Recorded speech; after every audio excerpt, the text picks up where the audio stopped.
pernah makan buah sesegar ini. Tapi siapa sangka, semangka punya sejarah ribuan tahun. Semangka pertama kali ditemukan di Afrika, dan bentuk aslinya jauh dari yang kita kenal sekarang. Karena tahan lama dan penuh air, semangka dulu dipakai sebagai penyimpanan air di daerah kering. Di Mesir kuno, semangka dianggap penting. Bahkan dijadikan bekal dalam makam Firaun untuk kehidupan setelah mati.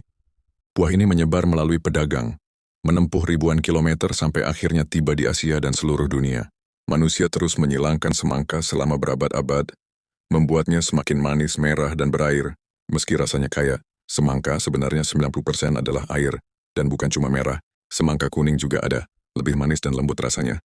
Biji semangka yang suka kamu buang itu sebenarnya kaya protein dan banyak dijadikan camilan di Asia. Sekarang semangka punya banyak varietas unik, kotak, mini, sampai tanpa biji.